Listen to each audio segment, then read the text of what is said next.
అందరికీ praise lord. Very good morning to all of you. ఈ ఉదయకాలం ఎలాగున్నారు? ప్రతిరోజు మీరు దేవుని యొక్క వాగ్దానాలు వింటున్నారు. దేవుడు మిమ్మల్ని బలపరుస్తూ ఉంటున్నారు. ఎంతమంది తిరిగి దేవుని దగ్గరకు వచ్చి స్తుతులు తెలియపరుస్తూ ఉంటున్నారు. ప్రభా, నువ్వు ఒక మంచి మాట ఇచ్చావు నాయన, నీకు థ్యాంక్ యూ అని చెప్తున్నారు. అలాంటి వారికి దేవుడు ఒక చక్కటి వాగ్దానం ఇస్తున్నాడు.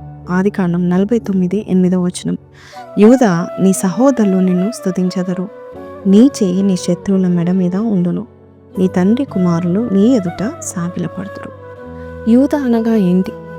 యూదా అంటే దేవుని స్తుతించుట. యూదా అంటే స్తుతి, థ్యాంక్ఫుల్ టు గాడ్ అని అర్థం. ఎప్పుడైతే మనం దేవుని స్తుతిస్తామో మనుషులు మనల్ని స్తుతిస్తారంట. ఎప్పుడైనా ఈ మాట బైబిల్లో ఉండడం విన్నారు?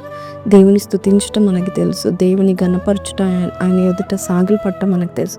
కానీ మనుషులు మన ఎదుట సాగిలపడడం ఏంటి? మనల్ని స్తుతించడం ఏంటి? దేవుడు ఎంత గొప్ప దేవుడు అంటే, ఎంత మంచి వాడంటే, దేవునికి మనం ఏదైతే ఇస్తామో అది తిరిగి దేవుడు మనకి దయచేస్తాడు.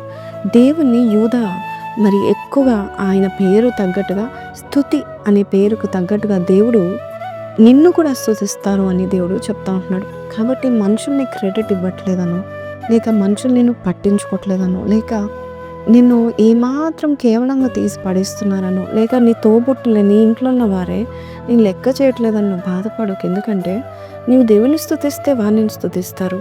నీ తండ్రి ఇంటిలో ఉన్నవారు, నీ సహోదరులు సైతం నీకు సాగిల పడతా ఉంటారు. నువ్వు దేవుని దగ్గర ఎప్పుడైనా సాగిల పడ్డావా? చాలాసార్లు నేను మా సంఘంలో చెప్తా ఉంటాను ఏంటంటే, మనకి ఏదైనా అవసరత కావాలి, అవసరత తీరాలన్నప్పుడు మనం దేవుని దగ్గర భయంకరమైన పోరాటంలో ఉన్నప్పుడు దేవుని దగ్గర ఏడ్చి మరి మొత్తుకొని దేవుని అడుగుతాం. అయితే మనము తిరిగి దేవుని దగ్గరికి వచ్చి థ్యాంక్ యూ ప్రభా అని చెప్పడం మర్చిపోతాం. ఒక్కరోజు సాక్ష్యం చెప్పి సంవత్సరం అంతా ఆయన చేసిన మేలు మర్చిపోతూ ఉంటాం. ఆయన చేసిన మేలు నువ్వు థ్యాంక్ఫుల్గా నువ్వు ఉన్నట్లయితే, ఎలాగైతే ఏడ్చుకుంటూ నువ్వు ప్రార్థన చేసావో అదే ఏడుపుతో, అదే కన్నీరుతో నువ్వు థ్యాంక్ యూ చెప్పగలుగుతావు. అది స్తుతి అంటే. దేవుడు అలాంటి వారిని అలాగే దేవుడు దీవిస్తాడంట.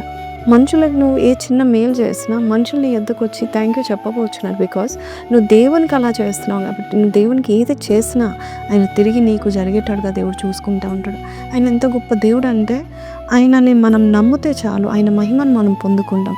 ఆయన శక్తిని, ఆయన ప్రభావాన్ని, ఆయన జ్ఞానాన్ని మనం పొందుకుంటాం. కాబట్టి ఈరోజు దేవుడు మనుషులు నిన్ను ప్రేజ్ చేసేలా, మనుషులు నేను కొనియాడలాగా దేవుడు నిన్ను దీవించడానికి ఆశపడుతూ ఉన్నాడు. కాబట్టి నువ్వు దేవుని ఎక్కువ స్తుతి చెల్లించు. Recall, remember, recollect what God has done in your life. అవన్నీ ఒక బుక్లో రాసుకో. ఎందుకంటే దేవుడు అంట మనం చేసే ప్రతి మంచి కార్యాన్ని దేవుడు రాసుకుంటాడంట. ఆయన జ్ఞాపకార్థ గ్రంథంలో ఆయన చేసి నువ్వు జ్ఞాపకం చేసుకుని స్థుతి చెల్లించు. మనుషులందరూ నీ ఎదుట సాగిలి పడేలాగా దేవుడు చేస్తారు. ఈ వాగ్దానం మీతో మాట్లాడినట్లయితే నాతో కలిసి ప్రార్థనలో ఏకీభవించండి. పరిశుద్ధుడా, మహోన్నతుడవు తండ్రి, నాయన తగిన స్థుతి మేము ఇవ్వట్లేదు నాయన.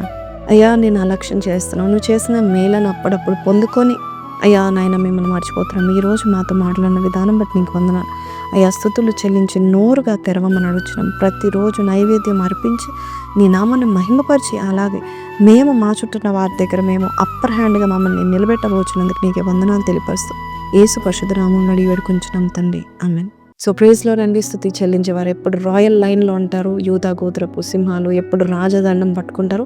సో దేవుడు మిమ్మల్ని అలాగే దీవించిన కాబట్టి ఈరోజు ఈ వాగ్దానం ద్వారా దేవుడు మీతో మాట్లాడితే కింద I will praise my God at all times అని పెట్టండి.